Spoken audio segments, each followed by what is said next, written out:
Hey, Bonjour à tous, j'espère que vous allez bien. Je vous retrouve aujourd'hui pour ma vidéo lecture du mois de septembre et du mois d'octobre. J'ai lu un peu de tout sur ces 2 mois, des essais, de la fantaisie ado, de la romance et un graphique. Donc c'est parti pour mes lectures du mois de septembre. Alors on va commencer avec un texte qui est un essai qui s'appelle La chair est triste hélas de Ovidie, qui est édité aux éditions Point, dans cette collection qui est une collection féministe. Euh, alors je connaissais pas Ovidie avant ce texte et j'ai pas beaucoup creusé sur qui elle est aujourd'hui. J'ai vu un petit peu sur les réseaux. Effectivement, c'est une femme qui a un discours très engagé. Euh, et en fait, ce récit est le récit de son expérience qui l'a amené euh, à renoncer à la sexualité hétéronormative. Et en fait, on part au début sur un discours qui est très tranché, euh, même si elle dit bien dès le départ que jamais elle n'impose son expérience et son avis à qui que ce soit et que ce n'est pas un jugement et encore moins une condamnation de l'homme. Elle va effectivement condamner et juger le patriarcat, la culture du viol, mais elle, elle va expliquer qu'elle en est arrivée là, mais elle dit pas que c'est la source absolue, la clé absolue de la vie. Euh, et en fait, c'est un peu écrit comme une valda qu'elle vient déposer, comme quand on lâche ses pensées, ses ressentis, son discours, sa réflexion sur, sur un journal intime.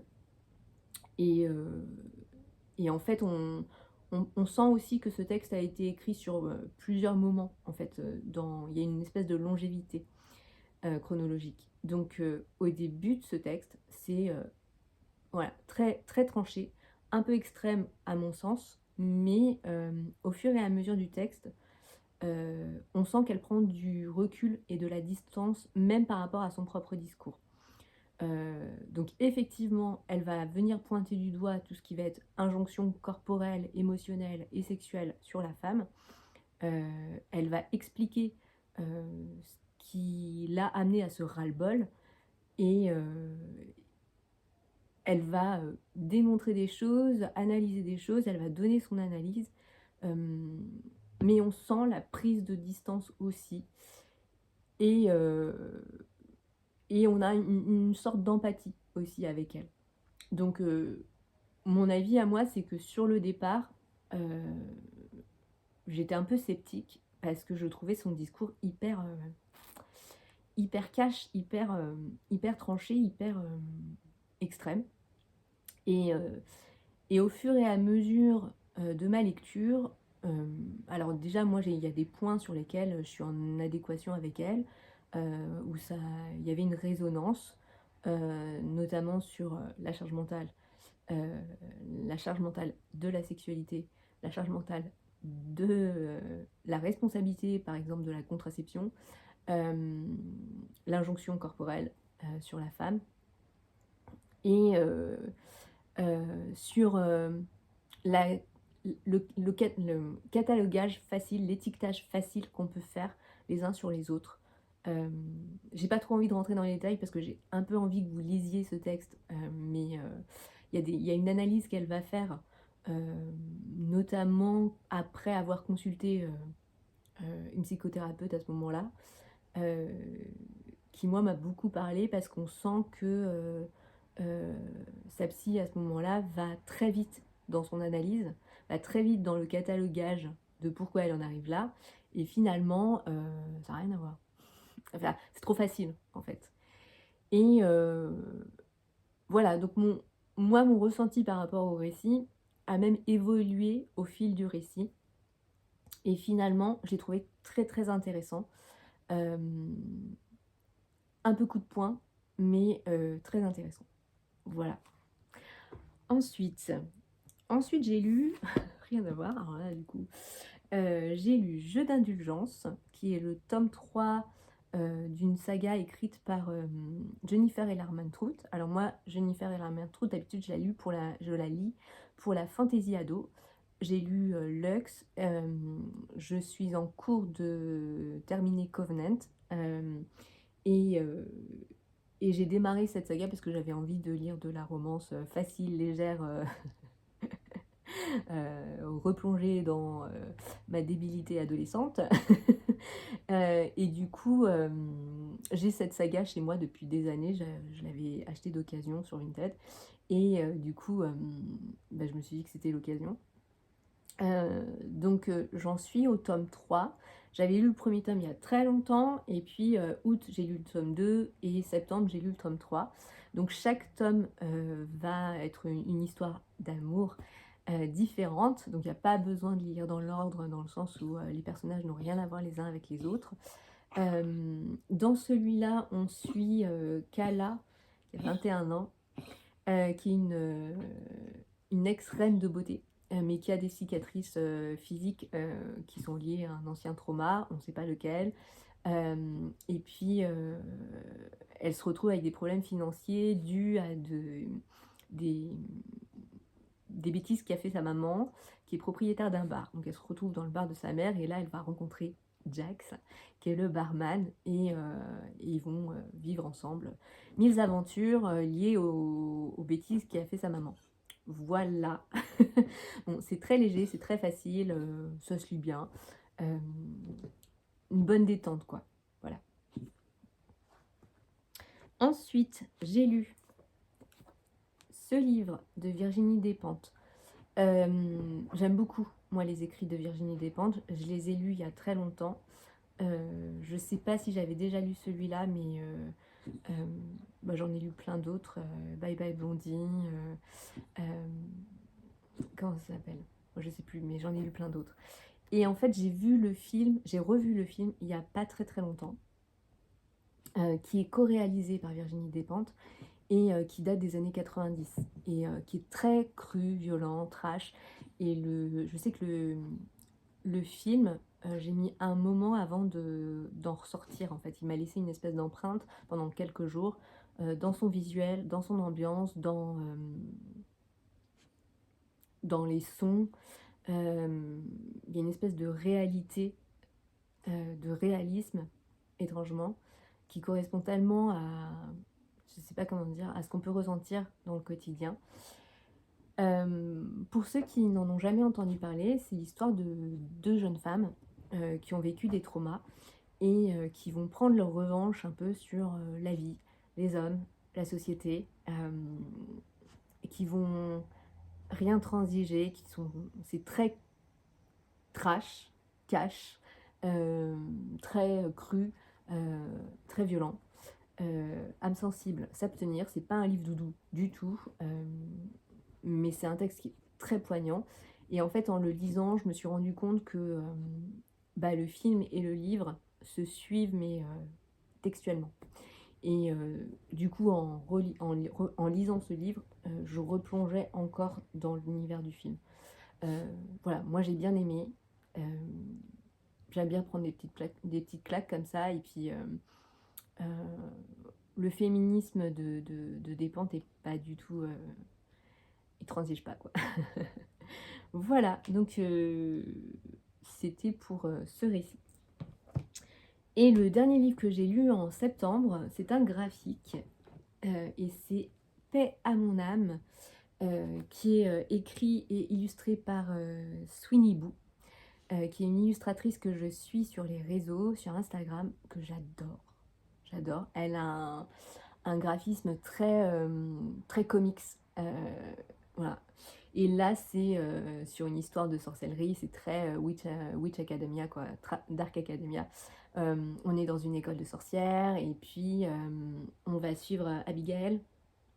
Et dans sa classe, il y a sa meilleure amie qui a disparu dans la forêt interdite. Et voilà, donc ça va parler de magie, de pouvoir.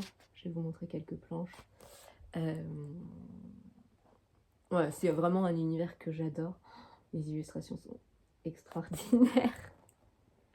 J'aime vraiment, vraiment beaucoup le style de Sweeney Boo. Alors en termes scénariques et en termes ouais, en termes d'histoire, c'est pas quelque chose de totalement innovant. Mais c'est pas grave parce que c'est tellement beau que voilà, j'adore ce livre, vraiment. J'ai oublié de dire, c'est publié aux éditions Hachette. Ensuite, on va passer aux lectures du mois d'octobre, même si c'est en cours.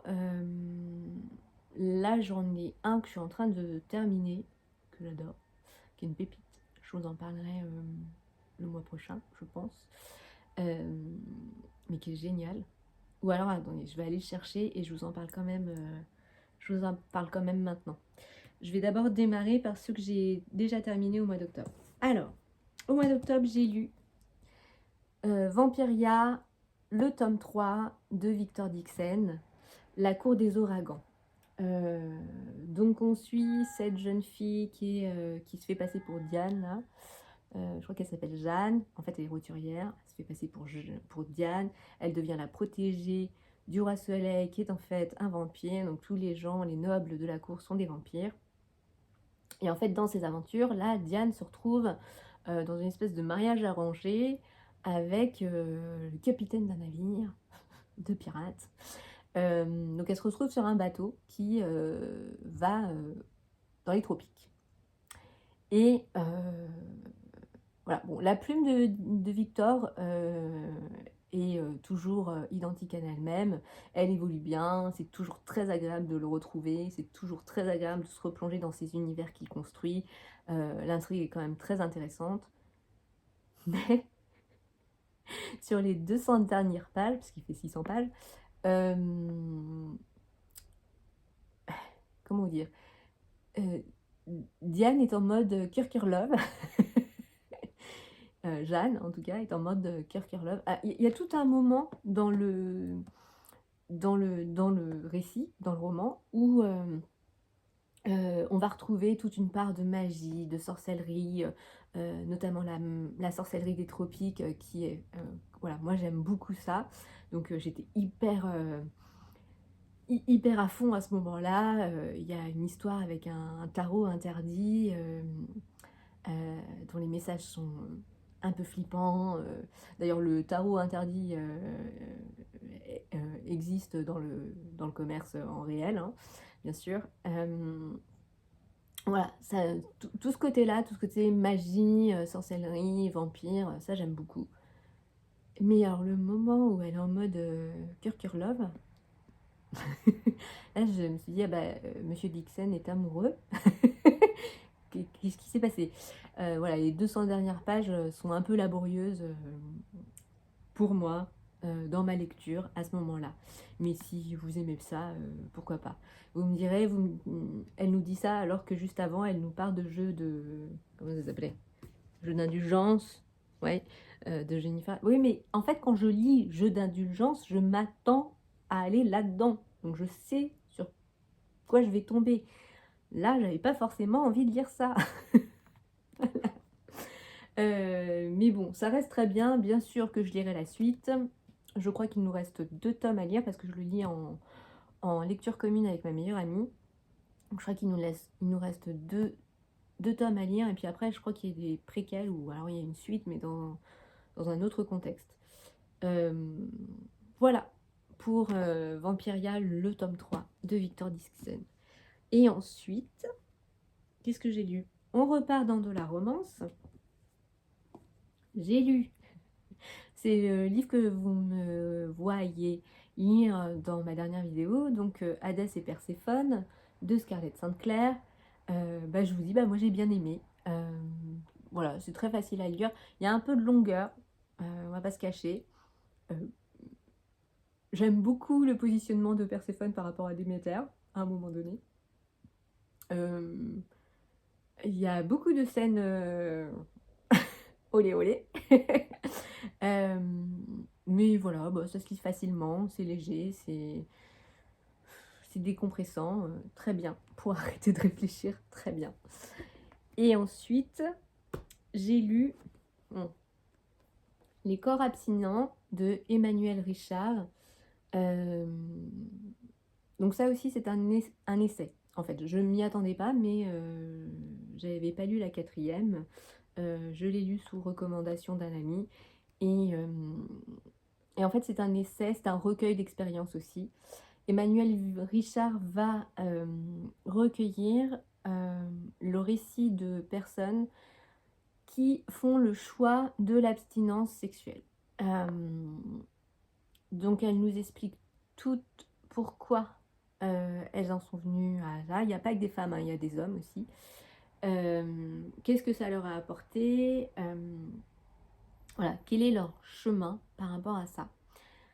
Elle les a rangés par catégorie en fonction de leurs expériences, en fonction du point commun de ce que ça leur a permis, de pourquoi elles en sont venues là et de pourquoi ça et de ce que ça leur a apporté.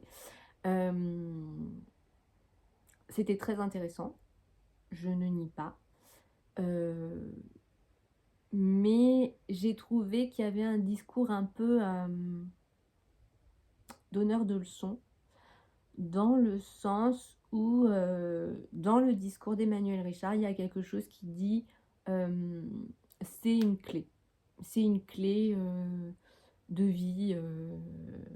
C'est pas mal de passer par ça pour pouvoir comprendre ceci, ceci, ceci, se permettre ceci, ceci, ceci dans sa vie. Je ne pense pas qu'on puisse poser quelque chose d'aussi général sur des fonctionnements. Je ne pense pas qu'il soit obligatoire, nécessaire de passer par ces abstinences. Donc elle définit bien l'abstinence par le choix volontaire de renoncer à la sexualité pour un temps plus ou moins long. Voilà, je ne pense pas que ce soit nécessaire dans son évolution personnelle et dans son développement personnel d'arriver à se trouver, d'être obligé de passer par ça pour arriver à se trouver. Voilà, c'est mon avis.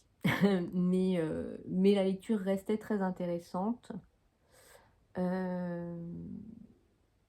La lecture restait très intéressante et me fait venir à me dire, entre les podcasts que j'écoute, les documentaires que je peux voir et les livres que je peux lire, qu'il y a quelque chose que je n'aime pas dans quel que soit le fonctionnement autour de la sexualité. Je n'aime pas qu'on impose son point de vue parce que pour moi c'est quelque chose de très libre et de très individuel et de très personnel. Surtout on parle d'intimité et donc je trouve ça un peu étrange de poser son intimité comme étant valeur absolue, voyez-vous. Voilà, et c'est un peu le ressenti que j'ai eu sur cette lecture. Je vais vous chercher le livre que je suis en train de lire et que j'aime beaucoup, et je reviens tout de suite. Et me revoici avec ma lecture en cours de cette semaine, qui sera certainement ma dernière lecture du mois d'octobre. Il s'agit de L'année de grâce de Kim Liggett, et ce livre est bien parti pour être une pépite. Donc on est dans une société extrêmement patriarcale dans laquelle les jeunes filles, arrivées à leurs 16 ans, il est dit qu'elles ont une magie qui va exploser cette année-là, qui va tellement exploser qu'elle est extrêmement attirante pour les hommes et qu'elle rend les autres femmes folles de jalousie. Donc, comme c'est dangereux, cette magie est dangereuse, on va les bannir de la société pendant une année. On ne sait pas trop ce qui leur arrive, on ne sait pas trop ce qu'on leur fait. Là, il est interdit d'en parler. C'est une société dans laquelle on va également pouvoir marier ces jeunes filles. Ça va être des mariages arrangés, elles ne connaissent pas leur mari, elles le découvrent le lendemain de le jour de leur noces. Et donc pendant toute cette année d'isolement, on ne sait pas non plus si elles vont revenir vivantes ou pas. On se rend compte aussi du coup que certaines n'en reviennent pas et que certaines ont perdu des membres de leur corps pendant cette année. Donc voilà, et en même temps, on va suivre l'une de ces jeunes filles qui va être pleine de doutes, de réflexions, qui est pas une jeune fille qui se laisse faire pour autant, qui se pose beaucoup de questions, qui a beaucoup d'aplomb, quand même.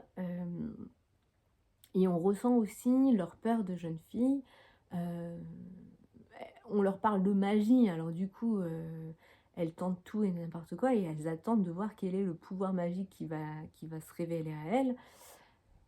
Et voilà, j'en suis là pour le moment, donc je peux pas vous en dire plus, mais c'est assez fascinant, c'est très bien écrit et ça pose plein de questions. Voilà, c'est vraiment très très intéressant. Je ne sais pas si vous l'avez lu. Si vous l'avez lu, n'hésitez pas à me donner votre ressenti. Si vous avez aimé et encore plus si